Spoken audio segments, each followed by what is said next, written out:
In 2020, I ranked all of the Crunchyroll's originals that were produced in that year, based on my own opinion. And with 2021 just having concluded, it is time to rank the new originals that were made last year.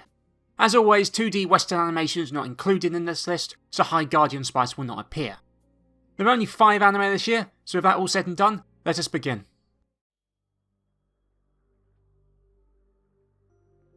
Don't watch this. Gebate from last year was a CGI mess with no real story. ExArm is its worst spiritual sequel. The series is based off a manga, which is okay, but its adaptation is rushed. If you're curious about watching it, there is a comedic series by Miscellaneous, which does sum up all the episodes in record pace. I personally would heartily recommend watching this if you are intrigued to see how awful it actually is, rather than gouging your own eyes out by watching it.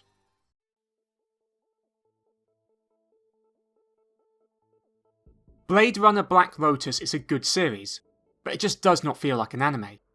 Rather, it feels like they were originally going to make a Blade Runner video game, but instead decided to turn the IP into an animated series using its in-game engine, with its distinctive 3D animation. Couple that with the Japanese dubbing feeling misplaced, and you have a good show that feels like it was not designed for anime fans, but rather people who enjoy watching video game cutscenes and 3D Western shows. For people who do want to try this series out, watch the first episode. If you enjoy it, keep watching, otherwise the series will not be for you. For this reason alone, I cannot recommend it for anime fans, as although it is in Japanese, the dubbing is clunky, and it looks like it was primarily made for the English dub. So much so that the English dub by Adult Swim is preferable for once. After stating all these flaws, it might seem that I do not like this series, but that is not the case, as it is not a terrible series, but its visual style and story come off as lacking when compared to the other anime on this list.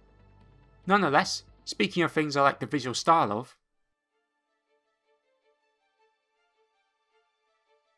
Fenner Pirate Princess is a story about a girl who goes on an adventure with the help of some mercenaries to complete the quest her father was on before he died when she was a child.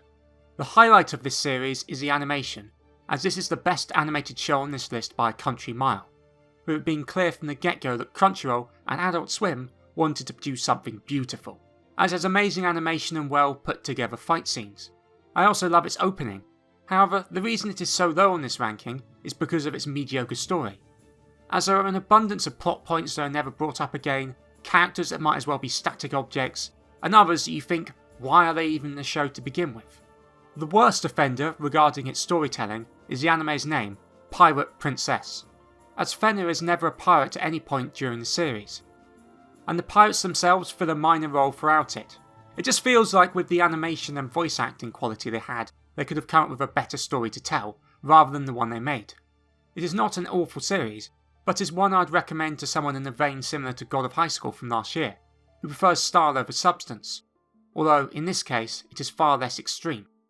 Now on to the anime with some plot sense, even if it doesn't have any fight scenes.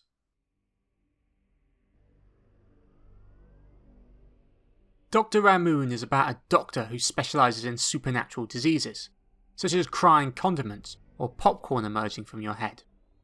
The diseases are usually caused by a stressful situation in a person's lives, with the person usually suppressing their emotions in order to accommodate the people they are with.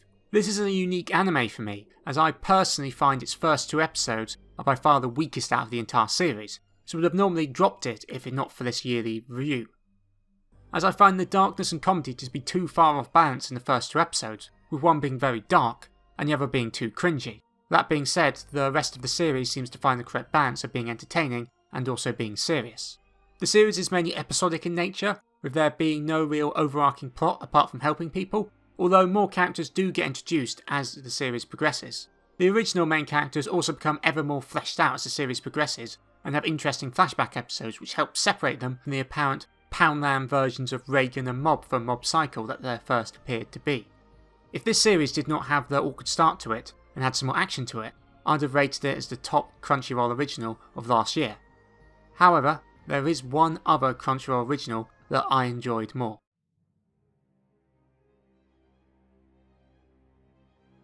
This is a series about a person who is isekai'd to become a spider, with the star of the show being the voice actor Ao Yuki, who absolutely nails the voice of Kumiko, the spider, to a point. The anime is based on a popular light novel adaptation of a web novel, and it really shows. with its amazing storytelling and dialogue. However, it did taper off towards the end of the anime, with an easy example of this being how in the later episodes, the quality of CG goes rapidly downhill, with the series giving off a feeling that if it just had more time and money to be made, it could have been something exceptional rather than just the good anime it was, with the anime being heavily carried by its epic source material and amazing voice acting, combined with the occasional usage of fantasy animation to support the comedic scenes. This is the one series on the list where I feel that it being a Crunchyroll original held it back, as if the series was made later down the line, its quality would have been much better, rather than just the okay rushed series we got. However, with that all being said, it is still an excellent series, and I believe it is completely justified being the #1 Crunchyroll original anime of 2021.